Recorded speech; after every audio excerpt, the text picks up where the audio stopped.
Et bonjour à tous et bienvenue sur la chaîne de l'Hexamone Crypto. Donc aujourd'hui je vous fais une vidéo très spéciale sur ma chaîne YouTube. Je lance le concept effectivement des questions-réponses. Vous êtes très nombreux tous les jours à avoir beaucoup de questions et le but ça va être que j'essaye d'apporter une réponse à toutes vos interrogations. Allez, c'est parti, on démarre dans cette vidéo. Mais avant ça, je rappelle bien sûr que tout ce que je vais dire n'est en aucun cas un conseil financier. C'est à vous de faire vos propres recherches et n'oubliez pas que le trading de crypto comporte des risques de perte partielle ou majeure. Allez, on démarre. On démarre avec les questions. Donc j'en ai plusieurs à vous proposer. Sachez déjà, avant de commencer cette vidéo, que vous pouvez vous aussi poser votre question. C'est très simple. Pour ça, il faut aller sur mon site internet lexamonecrypto.fr. Dans le menu, vous allez dans Chaîne, ici en haut à droite. Vous allez sur Vos questions crypto. Ça vous emmène sur cette page-là. Et là, vous avez juste à saisir votre pseudo et une question. Et dans ce cas-là, moi, effectivement, si elle est pertinente, je vais la rajouter à mon tableau des questions qu'on pourra traiter lors des prochaines vidéos. Alors, je vous mettrai bien sûr le lien de la page aussi en description de cette vidéo, comme ça vous aurez un accès direct. Allez, on démarre donc justement sur la première crypto. La première crypto, elle a été posée par une personne qui s'appelle Boot, enfin c'est un pseudo, hein, bien évidemment. Bonjour Lexa. J'entends toujours que le marché doit baisser pour aller plus haut. C'est toujours affirmé comme une évidence. Je ne comprends pas le mécanisme qui est derrière cette affirmation. Merci. Alors, effectivement, c'est une bonne question. C'est une question que je suppose pas mal de débutants dans la crypto et dans le trading peuvent se poser. Donc, c'est pour ça que c'est une question effectivement très intéressante et très pertinente. Alors, pour apporter une réponse, je vais avoir besoin d'un graphique. Donc, peu importe le graphique, hein, c'est juste là, je prends le premier que j'avais sous la main, mais ça veut strictement rien dire, c'est la même chose sur chaque graphique. Donc regardez, à chaque fois qu'on veut aller plus haut, je suis le premier à le dire, pour aller chercher des points plus hauts, il faut toujours passer par une phase de retracement. Et donc là, regardez, j'ai un exemple vraiment parfait à vous proposer. C'est-à-dire qu'ici, comme vous pouvez le voir, on a eu une très belle phase haussière. Et donc, on a pu le voir derrière, on a eu une phase haussière encore plus haute. C'est-à-dire qu'on a formé un premier point haut ici, et on en a formé un point haut encore plus haut par la suite. Mais regardez, entre les deux, on a eu ce qu'on appelle un retracement qui permet justement d'aller encore plus haut. Et donc ça, c'est tout à fait normal dans le trading. C'est parce qu'à un moment donné, le marché est entre guillemets en surchauffe. C'est-à-dire qu'en fait, quand le cours il fait que monter, monter, monter, au bout d'un moment, le marché est en surchauffe. C'est ce qu'on appelle une zone de surachat du côté du RSI. Donc là, quand le RSI se trouve justement en surachat, en général, on assiste à une phase de retracement. Et donc, suite à cette phase de retracement, ça permet au marché de respirer un petit peu, ça permet de redescendre un petit peu, de faire retomber l'euphorie, avant de repartir de beaucoup plus belle et pour aller chercher des points encore plus hauts. Et on a toujours systématiquement ce type de scénario, c'est-à-dire que on ne monte jamais to the moon comme ça en ligne droite, ça n'existe pas. Et c'est pour ça que je vous dis à chaque fois, pour monter, il faut savoir accepter le fait d'aller chercher des points plus bas. Donc il faut savoir accepter le fait qu'on doit chuter pour monter. Et donc là, on a un exemple vraiment hyper parlant. On monte, on descend et on monte encore plus haut. Donc là, voilà, ça répond exactement à la première question boot. Donc je ne sais pas si tu verras cette vidéo. J'espère pour toi en tout cas. N'hésite pas à me mettre en commentaire si effectivement tu es satisfait de la réponse, si ça te convient parfaitement. Allez, question suivante. Alors là par contre c'est une question effectivement donc Bonner Alain 83,79. Alors là vu la question effectivement c'est peut-être que tu débutes dans le trading. Bonjour, merci pour votre vidéo. Une question, qu'est-ce qu'un short et qu'est-ce qu'un long? Alors il faut savoir que quand on fait du trading, que ce soit de la crypto-monnaie, mais aussi, en fait, peu importe l'asset qu'on trade, hein, ça peut être aussi des actions ou quoi, eh bien, en fait, quand on parle de short et de long, eh bien, en réalité, eh bien, ce sont des positions à l'achat. Quand on parle d'une position à l'achat, on parle de long. D'ailleurs, regardez ça ici. On a un exemple, par exemple, sur Binance. Quand vous voulez faire un achat en long, eh bien, enfin, un achat, pardon, on appelle ça un long. Et quand on veut parier sur la baisse, un long, je rappelle que c'est un pari sur la hausse des cours. C'est-à-dire qu'en fait, on fait un achat, on pense que la crypto-monnaie va monter. Quand on fait un short, ça veut dire que là, on fait un pari à la baisse. On pense que la crypto-monnaie va chuter. Et donc, dans ce cas-là, on va gagner de l'argent si effectivement la crypto-monnaie va chuter. Donc là, ça, ça existe quand on utilise ce qu'on appelle le trading futur. C'est là, c'est le nom de la section, hein, ça s'appelle trading futur. Et donc en général, quand on fait du short ou du long, c'est qu'on est déjà un trader un minimum formé, un petit peu expérimenté. Pourquoi je vous dis ça? Bah parce qu'en fait, quand on fait du trading de futur, il y a toujours un risque. Il y a un risque de se faire liquider parce qu'en général, quand on fait du trading de futur, quand on parie sur du long ou sur du short, eh bien la plupart des gens aiment bien mettre ce qu'on appelle des leviers. Là, vous en voyez un exemple, hein. Ici, on peut mettre un levier x10, x5, 50, 100, même ça peut aller jusqu'à 125 sur certaines crypto-monnaies.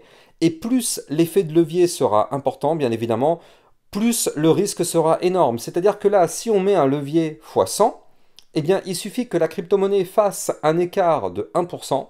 On multiplie 1% multiplié par le levier, donc 1 fois 100, c'est-à-dire 100. Et donc ça veut dire que 100% de la position sera liquidée. Liquidée, ça veut dire qu'elle est 100% perdue.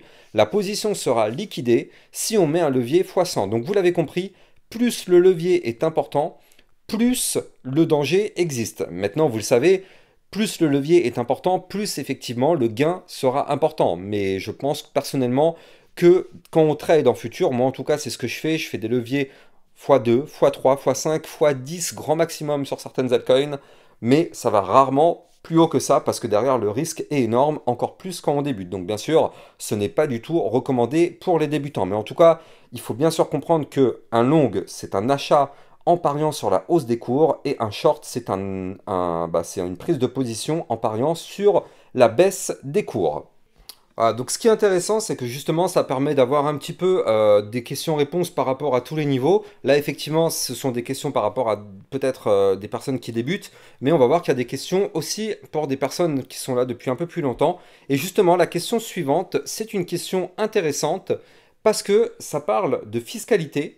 Donc vous êtes sûrement nombreux à vous poser des questions par rapport à la fiscalité. Donc là, c'est une question posée par GE3IK. Bonjour Lexa, j'ai une question concernant la fiscalité. Si j'ai perdu une grosse somme en 2021 lors du précédent bull run et que je cherche à reconstruire mes liquidités petit à petit, est-ce que lors du retrait équivalent à la somme que j'ai pu perdre vers le compte en banque est imposable? Est-ce que je peux justifier simplement à la banque et aux impôts que j'ai injecté tant d'argent et que je le récupère juste 4,5 ans après sans déclarer de plus-value étant donné que c'est mon argent initial que je récupère? Donc, ouais, bon, c'est bien expliqué, il n'y a pas de souci. Alors justement, je vais essayer de répondre à cette question. C'est une question fiscalité, donc effectivement très intéressante et très importante. Encore une fois, je ne suis pas un expert fiscal, donc moi je vais vous donner une réponse, on va dire un peu générale et par rapport à mes connaissances. Mais n'hésitez pas, si vraiment besoin, de s'adresser vraiment à des fiscalistes vraiment hyper pointus. Mais en tout cas, je pense que par rapport à cette question, il y a déjà des informations qui sont plus ou moins adaptées. Et parmi ces informations, en fait, il y a le fait que quand on a des plus-values ou des moins-values, effectivement, la règle, en tout cas en France, c'est que quoi qu'il arrive, on doit déclarer ses plus-values ou ses moins-values. Alors, c'est facile quand c'est des plus-values, effectivement. Si on a mis 1000 euros et qu'on se retrouve avec 2000 euros, eh bien, c'est très simple, on a fait une plus-value de 1000 euros. Donc, c'est ces fameux 1000 euros qu'on doit déclarer. Mais c'est pas tout. Il faut savoir qu'en fait, une plus-value, en France, elle est considérée à partir de plus de... Alors, j'ai un doute, je ne sais plus si c'est 305 euros ou 310 euros. Il faudra juste vérifier, être sûr et certain, j'ai un doute entre les deux, mais soit c'est plus 305 ou 310, et en fait, tout ce qui est au-dessus de ce fameux niveau, donc 305 ou 310, on va dire 310, mais on va aller se renseigner bien évidemment sur Internet. Si c'est 310, en fait, la vraie plus-value, c'est tout ce qui est au-dessus des 310. Donc c'est-à-dire qu'en fait que là, sur les 1000 euros, eh bien en fait ça fait 1000 euros moins 310, donc ça fait ça qu'il faut effectivement déclarer en tant que plus-value. Pas de souci, très clair, très clair sur cette partie-là. Par contre, quand on est dans le cas de figure d'une moins-value, là c'est un petit peu différent. C'est un petit peu différent parce qu'effectivement la moins-value, comme je vous l'ai dit tout à l'heure, ça aussi il faut la déclarer, mais bien évidemment on n'est pas imposable dessus, vu que c'est une moins-value, on ne va pas payer des impôts sur un truc qu'on n'a pas gagné. Ce serait une aberration. Déjà que je trouve que c'est aberrant de payer des impôts sur des plus-values crypto. C'est quand même un risque fou qu'on prend. C'est quand même aberrant de payer une plus-value à 30%. Mais bon, bref, c'est comme ça la France. Mais les moins-values, bon, on ne paye pas d'impôts si on est en moins-value. Donc ce qu'il faut faire quand on est en moins-value, effectivement, donc l'année 2021, normalement, si les choses ont bien été faites, tu aurais dû déclarer normalement que tu avais investi une certaine somme, donc en l'occurrence peut-être 5000 euros. Et donc là, normalement, on est en 2022, 2023, donc les autres années, normalement, il aurait fallu déclarer qu'il y avait des moins-values. Et donc là, en 2024, imaginons que tu as récupéré la totalité de tes pertes et que tu récupères ça. Normalement, l'administration fiscale, elle est au courant que vu que tu avais déjà déclaré, eh bien, tu n'as pas de plus-value, vu qu'en fait, elle sait que tu avais mis 5000 et que tu te retrouves avec zéro en termes de plus-value. Donc sur ça, il n'y a pas de souci. Maintenant, si ça n'avait pas été déclaré, là, dans les années précédentes, là, peut-être qu'ils peuvent être embêtants parce qu'ils vont sûrement peut-être demander des justificatifs ou quoi. Après, c'est pas grave, les justificatifs, ça se retrouve, hein, surtout si c'est sur Binance, il n'y a pas de problème. Binance, c'est une plateforme vraiment régulée en France, elle est PSAN, donc tout est quand même bien carré sur Binance. D'ailleurs, je rappelle au passage, pour tous ceux qui veulent investir en crypto-monnaie, vous pouvez investir en utilisant Binance, vous avez mon lien de parrainage en description de cette vidéo. C'est une plateforme réglementée PSAN en France, donc elle suit les règles, il n'y a pas de souci, et c'est une plateforme qui vous permet d'avoir un bonus sur vos frais de trading au passage grâce à mon lien de parrainage. Vous avez mon lien de parrainage en description de cette vidéo. Donc là, effectivement, quand on est sur des moins-values ou bien quand on veut retirer des sommes qui correspondent eh bien, au montant qu'on avait injecté, sur ça, même si on doit déclarer, mais on n'a pas à payer d'impôt vu qu'on n'a pas fait de gain. C'est vraiment la plus-value qui est imposable et qui est taxable. Il faut bien comprendre ça. Après, encore une fois, hein, je ne suis pas un expert en fiscalité, donc le mieux pour continuer d'approfondir, il faut vraiment aller se renseigner auprès de fiscalistes. Mais en tout cas, moi, de mon propre niveau de connaissance, je sais qu'en tout cas, c'est comme ça que ça fonctionne. Mais après, il y a des détails que moi, je ne connais pas forcément. Mais en tout cas, voilà, là, ça donne vraiment une vision vraiment globale. Allez, on continue. Question suivante. C'est une question par Sam Ashura. Est-ce que le scalping de crypto est viable quand on débute avec un petit capital, moins de 1000 euros par exemple, pour ensuite passer sur du moyen ou long terme avec un plus gros capital? Alors déjà, rien que dans ta question, déjà normalement tu dois avoir ta réponse. C'est-à-dire que là, en fait, quand on voit que, en fait, il y a écrit quand on débute, hein, c'est écrit quand on débute, alors le scalping de crypto-monnaie n'est surtout pas une méthode à utiliser quand on débute. C'est bien, quand tu parles de scalping, ça veut dire qu'effectivement tu connais que c'est une méthode qui existe. Donc ça, c'est bien, c'est-à-dire qu'il y a déjà eu un engagement en termes de formation.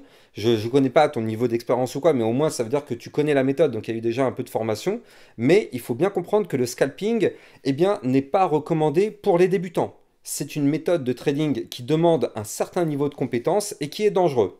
D'ailleurs, en général, quand on fait du scalping, c'est parce qu'on fait du trading avec des effets de levier, donc double notion extrêmement dangereuse. On a vu tout à l'heure les effets de levier, on a vu que c'était dangereux. Pour ceux qui ne connaissent pas, qu'est-ce que c'est que le scalping? Eh bien, en fait, c'est très simple. Le scalping, en fait, c'est de faire du trading dans des échelles de temps plutôt courte durée. Et donc, en fait, c'est très simple. On va choper des mouvements, des cassures de niveau clé. Là, par exemple, je vous donne un exemple tout bête, hein. Là, par exemple, regardez ça. Je vais mettre même, ce sera peut-être plus visible comme ça. Voilà, parfait. Là, j'ai un petit pattern très sympa. J'ai repéré ici un pattern avec une tasse, avec une anse. Eh bien, le scalper, lui, ce qu'il va faire, c'est qu'en fait, il va se positionner sur la position.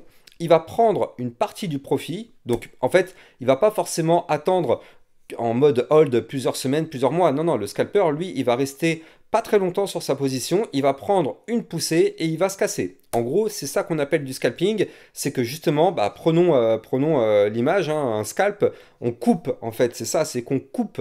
Donc du coup, on prend une position et on la coupe. On la coupe dès qu'on commence à avoir des profits sympas. C'est ça qu'on appelle faire du scalping. Mais quand on fait du scalping, ça veut dire que déjà, il faut bien repérer les patterns, bien repérer les résistances, bien repérer effectivement tout ce qui se passe sur la crypto-monnaie, bien évidemment comparer ça avec le Bitcoin parce que c'est lui qui dirige le marché. Donc bref, le scalping, en tout cas quand on débute, c'est pas forcément recommandé. Quand on débute, il est peut-être plutôt recommandé de faire de la position sur des cryptos, mais en mode long terme, pour éviter de prendre trop de risques, en tout cas le temps de monter vraiment en compétence. Après, quand on commence à être un peu plus calé dans le domaine, effectivement, pourquoi pas faire du scalping pour engranger des profits un peu régulièrement, ça oui. Mais quand on débute, en tout cas, vraiment, pour moi, ce n'est pas recommandé. Encore une fois, c'est pas un conseil financier, mais c'est pas quelque chose que je recommande. Allez, dernière question. Donc, avant de parler de la dernière question, je rappelle, vous aussi, vous pouvez poser vos questions. Je vous ai expliqué tout à l'heure. Vous avez juste à aller sur mon site internet et remplir ce formulaire. Vous avez le lien direct en description de cette vidéo. Donc, n'hésitez pas. Plus il y a des questions, plus ce système de questions-réponses va perdurer. Si au bout d'un moment, il n'y a plus de questions, moi, j'ai plus de vidéos. Donc, vous avez compris, ça dépend intégralement de vous. Donc, n'hésitez pas à m'envoyer plein de questions. Je me ferai un plaisir d'y répondre. Vous avez le lien en description de cette vidéo. Donc là, la dernière question, eh bien, c'est une question de Vincent. Alors, salut, tout d'abord, merci pour ton contenu gratuit que tu fais. Bah, tiens, c'est un plaisir. Alors, la question. Avec un budget de 5000 euros, est-ce qu'il est préférable de faire une crypto avec 5000 euros ou bien 5 cryptos avec 1000 euros ou 25 cryptos avec 200 euros? 5000 euros est un exemple, bien sûr, nous ne sommes pas naïfs. Bon, ça, c'est ma phrase, ça, nous ne sommes pas naïfs. Bref. Donc, effectivement, c'est une très bonne question. Je sais que beaucoup de personnes se posent cette question. Alors, en gros, tes choix, en fait, il y en a deux qui sont mauvais et un qui est pour moi plutôt cohérent. Faire all-in sur une crypto-monnaie, c'est une erreur fatale. C'est-à-dire que là, par exemple, si tu souhaites avec tes 5000 euros acheter qu'une seule crypto-monnaie, pourquoi pas, rien ne t'en empêche. Mais je trouve que c'est une erreur fatale. Et d'ailleurs, c'est une erreur que moi j'avais déjà mentionnée dans cette vidéo. Je ne sais pas si vous l'avez vue. C'est une vidéo que j'ai épinglée sur mon Twitter. Donc là, vous avez mon lien Twitter en description de cette vidéo. Dès que vous allez sur mon Twitter, vous la voyez tout de suite. Ce sont les erreurs à ne pas faire en crypto-monnaie. Et j'ai parlé de cette erreur-là justement dans cette vidéo. Donc n'hésitez pas à aller voir cette vidéo. Si vous débutez dans la crypto-monnaie, il faut impérativement que vous regardiez cette vidéo. Comme ça vous permet de ne pas perdre votre argent. Donc là, retournons à la question. Non, elle était où ma question? Voilà, elle était là. Donc là, le fait d'investir all-in sur une crypto-monnaie, pourquoi pas, mais c'est prendre un risque énorme. Et oui, on le sait, la crypto-monnaie, c'est hyper volatile. Et donc du jour au lendemain, la crypto-monnaie peut se scratcher. Et crasher, voilà, je sais plus parler. Et donc du coup, vous l'avez compris, si on investit sur une crypto-monnaie et qu'elle se crache, eh bien derrière, on a tout perdu. Alors que si on fait de la diversification, de la répartition, ça permet d'avoir eh bien, une sorte de sécurité. Si jamais on a une crypto-monnaie qui se casse la gueule, par exemple là regardez j'ai une sorte de répartition Bitcoin, Ethereum, Polygon, eh bien imaginons que bon c'est un mauvais exemple, mais imaginons que le Polygon voilà se casse la gueule, eh bien j'ai quand même l'Ethereum et le Bitcoin qui sont là pour soutenir eh bien, mon porte-monnaie. Alors que si j'avais investi all-in juste sur le Polygon, mais que le Polygon il tombe à zéro, j'ai perdu 100%. Alors que là, quand même, sur les crypto-monnaies, effectivement, il y en a qui peuvent tomber à, bon, pas à zéro, mais il y en a qui peuvent vraiment cracher très fort. Et donc là, si on mise tout dessus, vous l'avez compris, on perd tout. Donc vraiment, c'est possible de miser tout sur une crypto, mais ce n'est pas du tout recommandé. Maintenant, l'autre chose, c'est est-ce que c'est bien d'acheter 25 cryptos avec 200 euros? C'est-à-dire qu'en fait, on divise son budget par 25. Ça aussi, c'est pas une très bonne idée. Je rappelle que quand on est dans le trading et quand on est dans l'investissement, eh bien, dans les deux cas, surtout dans l'investissement, on ne peut pas trop s'éparpiller. On ne doit pas trop diversifier. C'est bien de garder dans son porte-monnaie une dizaine, voire même une quinzaine de crypto-monnaies maximum, mais en avoir trop, c'est pas bon non plus. Pourquoi? Bah parce que forcément, le but quand même, c'est de faire de l'argent. Donc si on diversifie trop, eh bien, potentiellement, on va prendre des risques d'investir sur des cryptos qui ne vont peut-être pas forcément performer.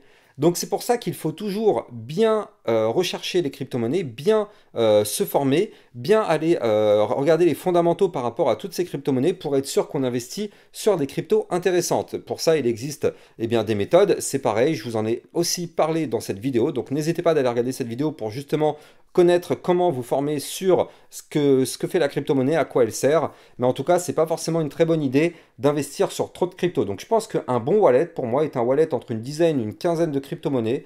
Ça, c'est pas mal si on est sur du long terme. Ça peut être effectivement un wallet plutôt intéressant à suivre. Donc voilà, mais faire un all-in, pas du tout recommandé. Faire trop de crypto-monnaies, c'est pas non plus trop recommandé.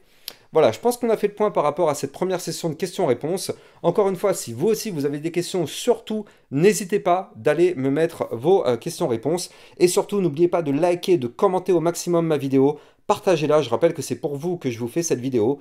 Donc n'hésitez pas. Et abonnez-vous à la chaîne YouTube pour recevoir des analyses techniques par rapport au Bitcoin et par rapport aux altcoins. Et recevoir une fois par semaine cette session de questions-réponses.